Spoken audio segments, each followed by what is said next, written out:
the water, it will be the first US crew module to land on solid ground. So how do you design a module that can survive a ground impact after travelling from space? To attempt this feat, engineers need to look to the innovators of the past.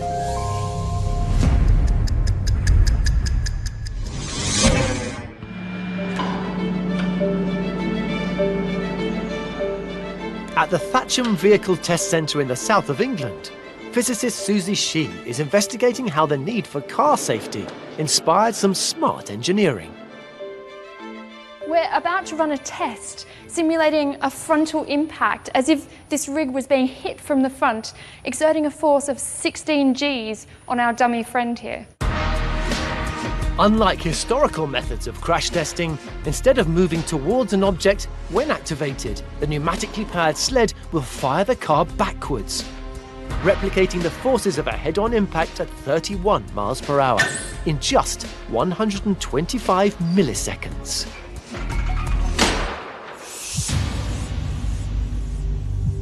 Do you think he knows what's coming? 3, 2, 1. That went so fast! Almost gave me a heart attack.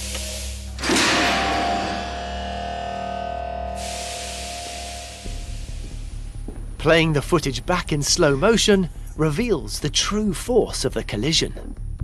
So I can see him sliding forwards really violently towards the dash. It's quite disturbing. Oh, his head's come all the way down, craning his neck. That looks painful. It looks like it could potentially break his neck. Early attempts to solve this possibly fatal problem produced a dashboard airbag, but it had little success, rapid inflation being the main hurdle. But in 1968, explosives expert Alan Breed found a solution. Breed realised that an explosion could create a lot of gas really quickly. So what he used was a trigger sensor and a compound called sodium azide, which releases a lot of nitrogen really quickly when it's heated. And that was all packed in to a section in the centre of the steering wheel. But that didn't solve all the problems of the airbag. This is the problem that Breed had to overcome. This roasting bag here represents my airbag. So if I squeeze it, rather than being soft, the air pressure inside means it's actually quite hard. And rather than absorbing the impact of the crash, you would just bounce straight back off it, which would potentially make the injuries much worse. What Alan Breed came up with was a system of vents specially designed to let gas escape after it had been inflated. So if I cut some vent holes in this one,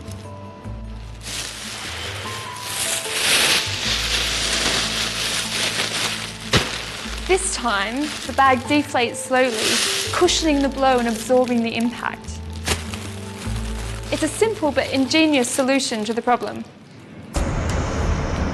To demonstrate the brilliance of Breed's design, the test is being run again. I feel nervous. But this time, the car has been fitted with a modern airbag system.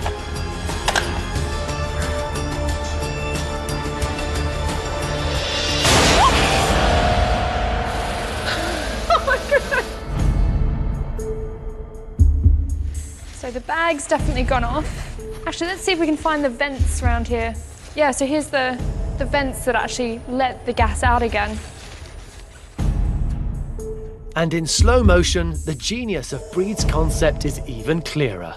Just there, just before he hit the bag, it was actually already deflating because the vents in the side are designed to release just the right amount of gas and then start deflating so that as he hits it, the deflation is absorbing the impact of the crash. It's estimated this incredible innovation has so far saved the lives of over 40,000 people in the USA alone.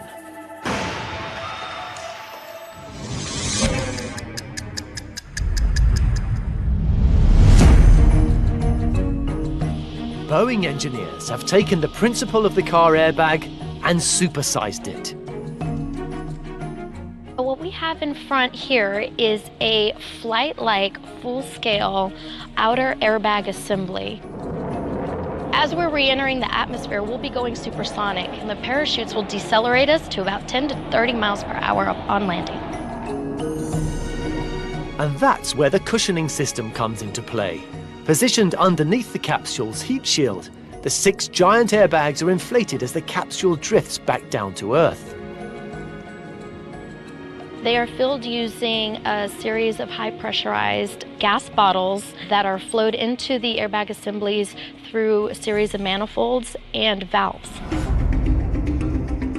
And just like Breed's car airbag innovation, ensuring the vent size is correct is crucial to a safe landing. As we land, the airbags will cushion the vehicle and vents will open up to allow the gas in the airbags to escape. That's important because if they didn't escape, these bags would be rigid and you could actually bounce off upon landing.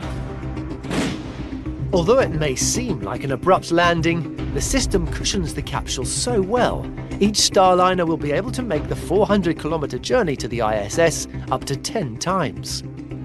In my opinion, the airbag inflation system is one of the most unique engineering marvels to come out of spaceflight.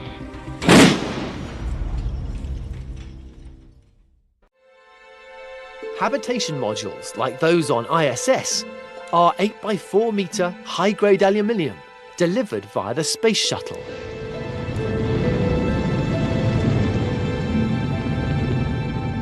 But as the emerging fleet of new space vehicles have a fraction of the shuttle's capacity, engineers have come up with a mind-boggling solution.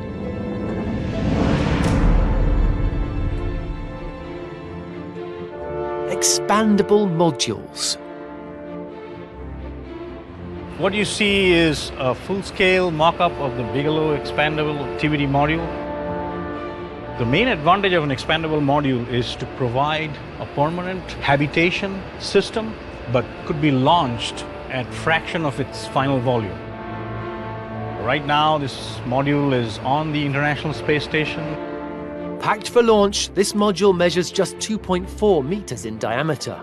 But once inflated, its internal habitable volume is 16 cubic meters.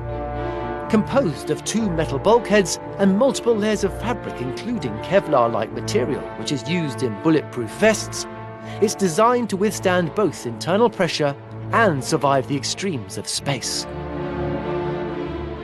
When you put air in there, it'll expand and expand and expand, but it won't burst. That exactly happens because the Kevlar-like structural restraint is present, because it's taking the loads that resists the action to burst.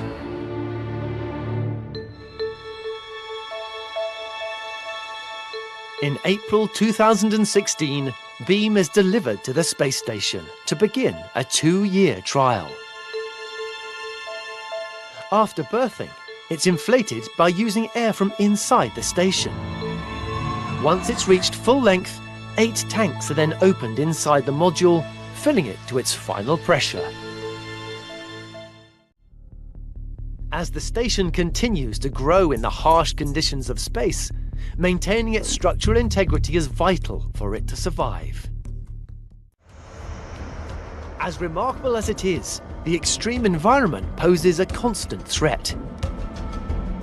There's plenty of evidence of the space station being struck by space debris. You can see chips in the window, for example, in the cupola window. One of them has a significant chip in it caused by space debris. With the chip made by an object no bigger than a fleck of paint, ISS is vulnerable to damage from the smallest particles. And to carry out repairs, astronauts must perform regular spacewalks. To enter an environment so completely alien to human life requires some extremely complex engineering. Aerospace engineer Rob Boyle is well aware of the challenges. The spacesuit has to allow you to locomote around the spacecraft. It has to provide pressure. It has to keep you thermally comfortable. And it has to allow you to communicate with your other crew members. So every subsystem you think of in a normal spacecraft exists in a spacesuit. One of the most complex problems is how to provide astronauts with enough oxygen over a long period outside the station. So with oxygen in limited supply, how can engineers provide life support for astronauts on a 6